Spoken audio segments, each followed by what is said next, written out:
Good morning, students. Welcome to your political science class. The topic that we are going to do today is challenges to political parties. Now, see, it's very natural that people blame parties for whatever goes wrong with the working of democracy. Okay, so there is a kind of dissatisfaction, a kind of criticism if the parties fail to perform their functions properly. So, this dissatisfaction, this criticism, all these, they have focused on four problem areas in the working of political parties. And the political parties, they need to overcome these challenges if they want to remain effective uh, instruments of democracy. Okay, now what's the first challenge? The first challenge is, as you can see, it's the lack of internal democracy within parties. We know our country follows democracy. Okay, so imagine a party akin to a country. Okay, so there should be democracy prevailing in a party as well. But what happens, the concentration of power goes to only one or few leaders at the top. Okay, so the ordinary members of the party, they do not get sufficient information on what is happening inside the party. So it's not a kind of equal distribution of message, equal distribution, equal participation. Okay, it's missing. That is why, only few people influence the decisions. Only few people, maybe at the top level. Okay, so as a result, the leaders assume greater power to make decisions in the name of the party. And what happens? Suppose there are two leaders or four leaders, okay, two to four leaders who are making every decision, and others, are not even aware of what's going on. So won't you say that democracy does not prevail over here in the party? And what happens, whatever decisions are taken by those four people, they do it under the name of the party. Okay, in the name of the party, whereas there are people who are not even aware of what's going on. So this is lack of internal democracy. Now, this is a very interesting cartoon. We'll discuss the cartoons later on. Okay. Last class, when we met online, it was totally a very boring class where you people did not even respond to anything. So maybe I'll only give you the interpretations to various cartoons. Okay. So we'll take the cartoons one by one afterwards. Now, moving on to the second challenge. Now, the second challenge is of dynastic succession. Okay, dynastic succession. Now, what happens? There are very few ways for an ordinary worker to rise to the top in a party. Okay, very few ways. Why? Because there is a kind of unfair advantage to favor people close to them or even their family members. So, top positions are always controlled by members of one family, or maybe the relatives of that family or friends of that family. This is bad for democracy. Why? Because people do not have adequate experience or popular support. People who do not have adequate experience or popular support, they cannot come to occupy positions of power. Because again, this is a kind of, will it be correct if we use the word nepotism over here? A kind of, isn't it? Like favoring only the family members, favoring only friends and relatives, and other people not even getting a chance to voice their opinion. Okay, so this is the second challenge. Third challenge is again a very important one. That is role of money and muscle power in parties. This is, I do not want to name any party or name any state, but then there are parties which are focused only on winning elections, and they can use any kind of shortcut to win the elections. Okay, so they nominate those candidates who have or who can raise lots of money. So rich people and companies who give funds to the parties, they influence on the policies and the decisions of the party. And in some cases, you might be knowing, parties also support criminals who can win elections. Okay, maybe because of muscle power, because of money power, whatever, but they support criminals. So first supporting the rich people, and second supporting criminals. So money and muscle power, money, rich people, muscle, criminals, so that uh, if not via money, then power, muscle power. Okay, fourth challenge. Now, fourth challenge is a kind of lack of meaningful choice to the voters. Now, what happens in recent years, there has been a decline in the ideological differences among parties in most parts of the world. This is written in your textbook. Now, see, it has been explained over here by giving a very nice example.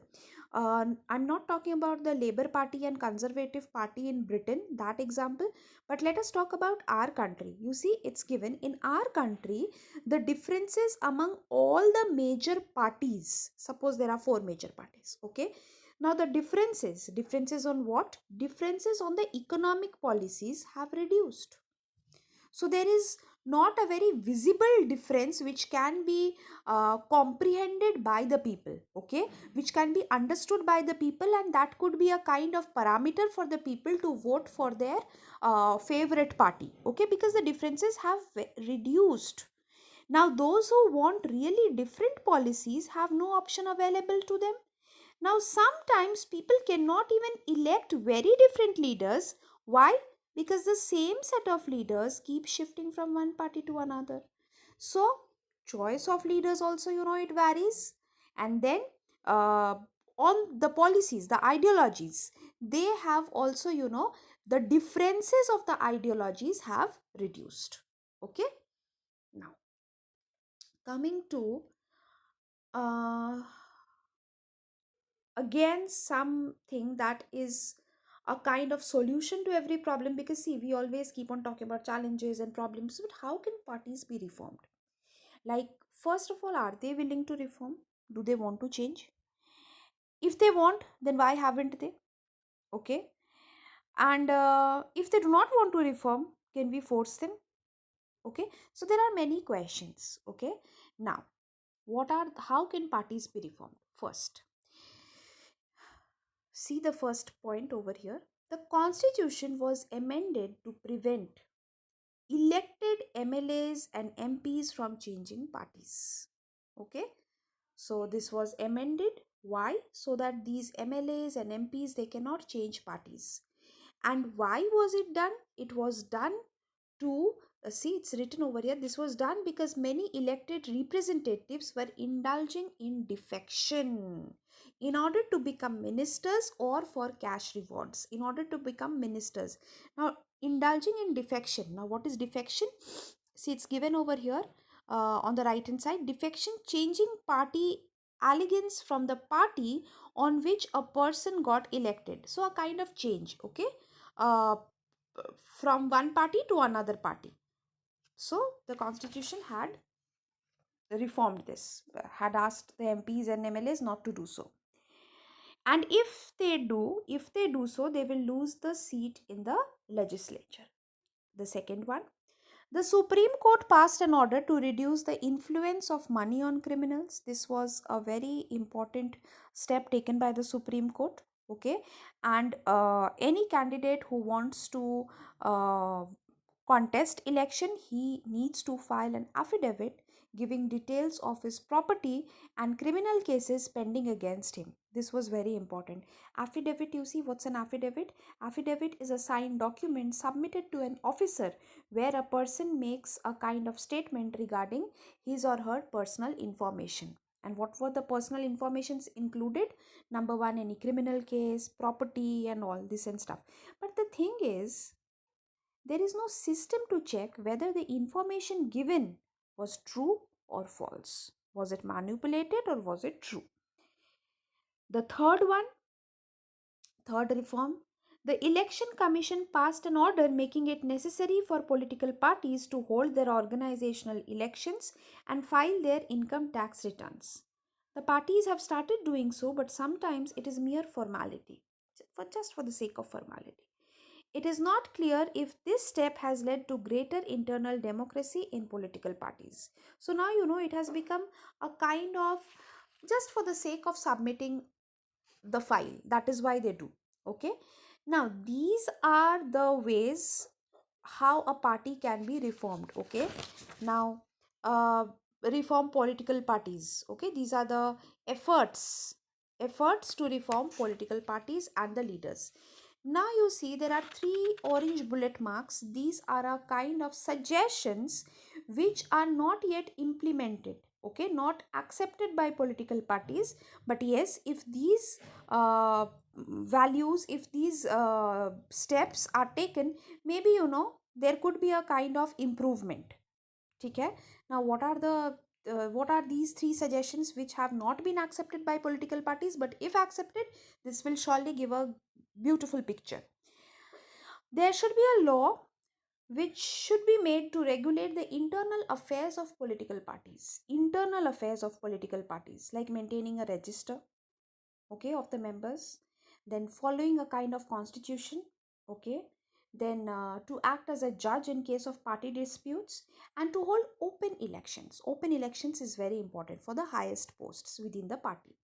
Second, it should be made mandatory for political parties to give a minimum number of tickets, about one third, to women candidates. Okay. So similarly, there should be a quota for women in the decision making bodies of the party. So second one focuses on women. There should be state funding of elections. The government should give parties money to support their election expenses, like petrol, paper, telephone, and all. Okay. So these are not yet accepted, but yes, if accepted, this will surely give a brighter picture. But then over regulation of political parties, if you over regulate them, that can be counterproductive also. Why? Because political parties will have a tendency to cheat the law. They are not going to follow all the reforms and all the suggestions. Okay. Now, there are two other ways in which political parties can be reformed. One, people can put pressure on political parties. People can put pressure. So if political parties feel that they would lose public support by not taking up reforms, they would become more serious about reforms, because people are their greatest asset, so they won't want to lose their asset. This is the one. And second one, political parties can improve. Those who want this join political parties. Those who know these things, that these things happen, and I want to improve a political party, and I will make sure that these things do not happen. If these kind of people join political parties, then most probably political parties can be reformed or can be changed. Okay. Now go through these question and answers. Okay, go through these question and answers. Friday we'll discuss these question and answers. Cartoons we will not discuss because you do not respond to, or maybe I'll again try on Friday, and then we'll come to these question and answers. Okay, there are 6 over here, and then you have MCQs, and then a kind of match the box. Okay. Thank you. So Friday we have a live class at 10:30 a.m. Bye bye.